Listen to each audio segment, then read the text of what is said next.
నమస్కారం, welcome to astro time. ఈరోజు మనతో పాటు ఆస్ట్రాలజర్ హేమసుందర్ గారు ఉన్నారు. సార్ నమస్కారం. నమస్తే అండి. సార్, మీరు ఆస్ట్రో టైమ్ అని ఒక ఛానల్ నడిపిస్తున్నారు. సో ఆ ఛానల్ పెట్టడానికి ముఖ్య ఉద్దేశం ఏంటి సార్? ఛానల్ పెట్టడానికి ముఖ్య ఉద్దేశం ఏంటంటే, నాకు ఒకప్పుడు ఈ ఆస్ట్రాలజీ అంటే నమ్మకాలు లేదు, ఆధ్యాత్మికత అంటే నమ్మకాలు లేవు. నమ్మిన తర్వాత నమ్మిన సిద్ధాంతాన్ని బయటికి పెట్టడంలో తప్పేం కాదు. నేను నమ్మినప్పుడు ఆ నమ్మకానికి సంబంధించిన ఒక ప్రజలకు కూడా తెలియజెప్పాలి, నాలెడ్జ్ని షేర్ చేయాలి అనే ఉద్దేశంతో ఈ ఆస్ట్రో టైం పెట్టడం జరిగింది. కాలమే భగవంతుడు అని చెప్పి గీతలో కూడా చెప్పాడు శ్రీకృష్ణ పరమాత్మ. టైం అంటే కాలం, ఆస్ట్రో అంటే ఆస్ట్రాలజీ అనుకునే ఉద్దేశంతో పెట్టి ఆస్ట్రో టైం అంటే ఇప్పుడు జ్యోతిష కాలం మనం అనుకోండి పని అంటే స్పిరిచువాలిటీ ప్లస్ ఆస్ట్రాలజీ కలిపి అనేక అంశాలని ఈ ఛానల్లో పెట్టాలనే ఉద్దేశంతో పెట్టిన ఛానల్ ఈ మధ్యనే.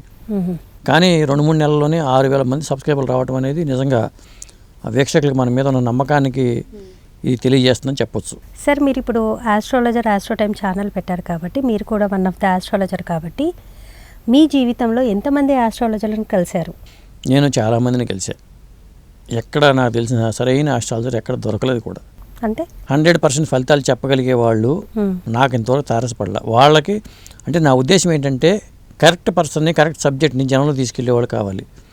ఒకే వ్యక్తికి అంతా చెప్పగలరని నేను అనుకోవట్లా. ఒక వ్యక్తికి ఒక భావాన్ని చెప్పడంలో నిష్ణాతులు కావచ్చు. ఇప్పుడు పంచమ భావం గురించి పిల్లల గురించి చెప్పగలంటే ఒక వ్యక్తిలో ఆ నాలెడ్జ్ బాగా ఉండొచ్చు. పెళ్ళి ఎప్పుడవుతుంది అనేది చెప్పడంలో ఒక వ్యక్తికి బాగా నాలెడ్జ్ ఉండొచ్చు. మరణం ఎప్పుడు సంభవిస్తుంది లెక్క కట్టేవాళ్ళు ఇంకొకళ్ళు ఉండొచ్చు. అలాగే వైద్య జ్యోతిషం ఉంది, అది చెప్పగలిగే వాళ్ళు ఇంకొకళ్ళు ఉండొచ్చు. అందుకనే నేను చాలామంది తీసుకొస్తున్నా. అందరూ అద్భుతమైన మంచి వాళ్ళని కోరి మరీ తీసుకొస్తున్నా. అందరం చాలా వరకు మనం పెట్టిన ఈ వీడియోలు పెట్టిన రోజుల్లో బ్రహ్మశ్రీ ఈదర శివశంకర శాస్త్రి గారు, మరి శ్రీ విద్యా ఉపాసకులు అయినా ఆయన వీడియోలకు మంచి రెస్పాన్స్ అయితే వచ్చింది.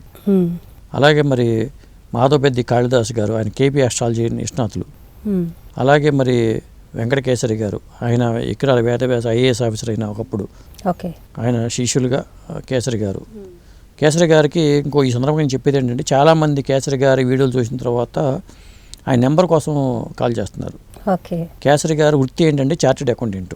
ఇప్పుడు నా వృత్తి జర్నలిజం, నా ప్రవృత్తి ఆస్ట్రాలజీ. ఆయన వృత్తి చార్టెడ్ అకౌంటెంట్, ఆయన ప్రవృత్తి ఆస్ట్రాలజీ. ఆస్ట్రాలజీ మీద కొన్ని విషయాలు చెప్పేసరికి నా చాలా గొప్ప ఆస్ట్రాలజర్ అని చెప్పి తెగ ఫోన్లు వచ్చేస్తున్నాయి. ఆయన ఫోన్ చేసి మరీ చెప్పారు, హేమసుందర్ గారు నా నెంబరు చెప్పకండి అని చెప్పారు ఆయన. అంటే ఇక్కడ ఏమవుతుందంటే, తప్పు పాఠకులు వీక్షకులు వాళ్ళు కాదు, మనకి మన వీడియోలు చూసిన వాళ్ళు తప్పు వాళ్ళది కాదు. చాలామంది ఏం చేస్తున్నారంటే, వీడియోలు చూసి రకరకాల వీడియోలు చూసి చాలా డబ్బులు తెచ్చుకుంటున్నారు. ఎందుకంటే వాళ్ళు అప్పటికే చాలామంది ఆస్ట్రాలు చూశారు.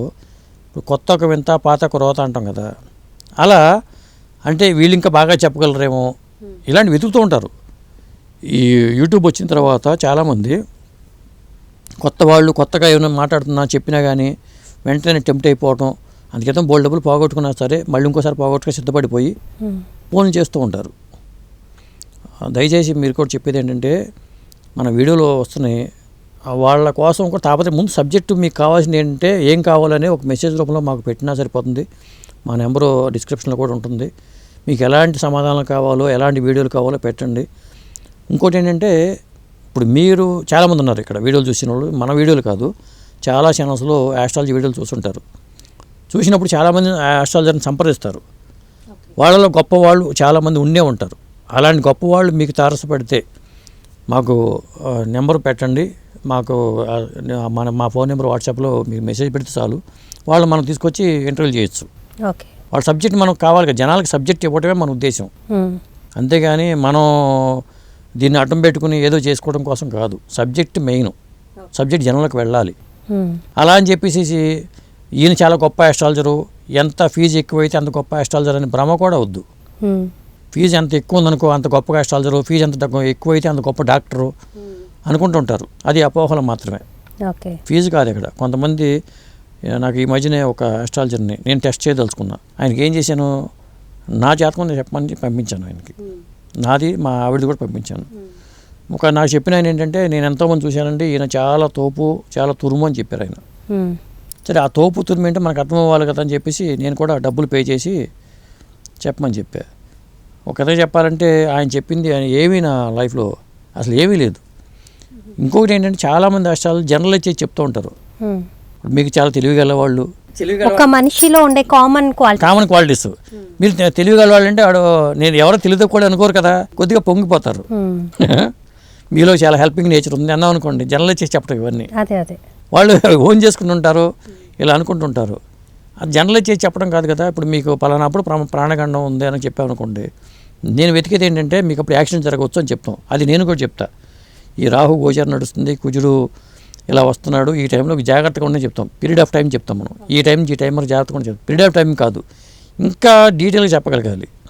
పర్టికులర్గా మీకు ఆ జూలై నెలలో పలానా కనీసం 5వ తారీఖు నుంచి 15వ తారీఖు లోపు మీకు ప్రమాదం జరిగే సూచన ఉంది అని చెప్పమనండి ఎవరన్నా. అలాంటి వాళ్ళు లేరు. అలాంటి వాళ్ళని పట్టుకొచ్చి రావాలనేది నా ఉద్దేశం. ఈ ఛానల్ పెట్టడానికి ఏంటంటే యాక్యురేట్గా చెప్పగలగాలి. పెళ్ళి ఎప్పుడవుతుంది, కర్ర వేరకుండా పాము చావకుండా ఫలితాలు చెప్పడం కాదు. వెతకని చెప్పాలంటే మనకు తెలిసింది ఘోరంతండి. నేను చూస్తున్నా కదా, ఎవరు చెప్పలేకపోతున్నారు. వాళ్ళు కూడా వీళ్ళ దగ్గర ఏమన్నా మనకి సమాచారం వస్తుందేమో, ఇంకొక కొత్త వాళ్ళు వచ్చారు వీళ్ళ దగ్గర మనకి ఏమైనా వీళ్ళు మనకు పనికి వస్తారు ఏమనుకుంటున్నారు. అందరి దగ్గర డబ్బులు వదిలించుకుంటున్నారు.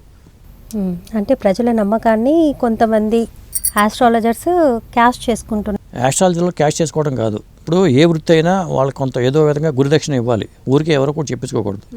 మీరు ఒక టైం కేటాయించారంటే మీకు టైం కేటాయించినందుకు మీరు ఆయనకి ఎంతో కొంత చెల్లించాలి. ఊరికే చెప్పించుకుని ఇప్పుడు నేనున్నాను, నాకు ఫ్రెండ్సే చాలామంది వస్తూ ఉంటారు, నన్ను అడిగి తెలుసుకుంటుంటారు. కానీ మన టైం కిల్ అయిపోతుంది కదా, మనం వేరే పని చేసుకుంటాం కదా. అట్లా ఇప్పుడు ఆస్ట్రో టైం ఉద్దేశం ఏంటంటే ఒక ఆస్ట్రాలజీ ఒకటే కాదు, స్పిరిచువల్ సబ్జెక్ట్ కూడా. నేను చాలా విషయాలు మంత్రశాస్త్రం సంబంధించిన అంశాలు కానీ, వాస్తు సంబంధించిన అంశాలు కానీ, ఆధ్యాత్మికత అంటే ఏంటి, ఆది భౌతికం అంటే ఏంటి, ఆది వాస్తవికత అంటే ఏంటి, ఆత్మకి పరమాత్మకు సంబంధం ఏంటి, యోగశాస్త్రం అంటే ఏంటి, పూర్వజన్మల మీద ఉన్న రీసెర్చ్లు ఎలా జరుగుతున్నాయి, ఇలాంటి వీడియోలన్నీ రాబోతున్నాయి మన ఛానల్లో. పూర్వజన్మలకు సంబంధించిన విజ్ఞానం కూడా కావాలి. మళ్ళీ జ్యోతిష్ జాతక చక్రాన్ని బట్టి పూర్వజన్మలు ఎలా అనాలిసిస్ చేయాలి. ఇప్పుడు ఎవరి దగ్గర ఎలాంటి నాలెడ్జ్ ఉందో మాకు తెలియదు. ఇంకొకటి ఏంటంటే ఈ వీడియోలు చూస్తున్న వాళ్ళు ఎవరైనా సరే, మీరు సిద్ధాంతులే కావచ్చు, లేకపోతే మీరు స్పిరిచువల్ పర్సన్స్ కావచ్చు, మీ ఫోన్ నెంబర్ మాకు డిస్క్రిప్షన్లో ఉన్న వాట్సాప్ నెంబర్కి ఒక మెసేజ్ పెడితే చాలు, మేమే సంప్రదిస్తాం మిమ్మల్ని.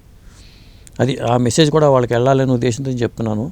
చాలామంది నాలెడ్జ్ ఉన్నవాళ్ళు ఉంటారు. కొంతమంది ఏంటంటే అసలు నాలెడ్జ్ ఉన్నవాళ్ళు హిమాలయాల్లోనే ఎక్కడో ఉంటారు, బయటికి రారు. వాళ్ళ ఫోన్ నెంబర్లు బెటరు, వాళ్ళు బయటికి రారు. వాళ్ళు అన్నీ ఉన్న ఇస్తాకు అణిగి మణిగి ఉంటుంది, ఏవి లేని విస్తరి ఎగిరెగిరి పడుతుంది సామెత ఉంది కదా. ఆ ప్రకారమే చాలామంది ఉంటారు. ఈ హడావుడి చేసేవాళ్ళందరూ నేను చెప్పే కదా, ఒక ఆయనకి నేను డబ్బులు పే చేశాను, ఆయన చెప్పిందంతా ఫేక్. ఆయన వయసు దాదాపు 80 సంవత్సరాల వయసు. ఆయన చెప్పిన విషయాల్లో ఆయన అసలు చెప్పిన జాతకానికి నేను చెల్లించింది 600 రూపాయలే. కానీ నేను అనుకున్నాను డబ్బులు పోయినా పర్లేదు, నాకు కరెక్ట్ పర్సన్ దొరికాడు అనుకున్నాను నేను. ఈయన ఎవరో చెప్పారు కదా, ఈయన కరెక్ట్ పర్సన్ అనుకున్నాను నేను. కానీ ఆయన ఏమంటాడు తెలుసా, మీకు ఆ యంత్రాలు తెప్పిస్తానండి, 35,000 ఖర్చు అవుతుంది, మీ లైఫ్ మారిపోతుంది అన్నాడు. అంటే ఫీజు 600 రూపాయలే కన్సల్టేషన్ ఫీజు. యంత్రాల పేరుతోనో లేకపోతే మంత్రాల పేరుతోనో లేకపోతే హోమాల పేరుతో లాగేది ఎక్కువ కనిపిస్తుంది. అది కరెక్ట్ కాదు. అది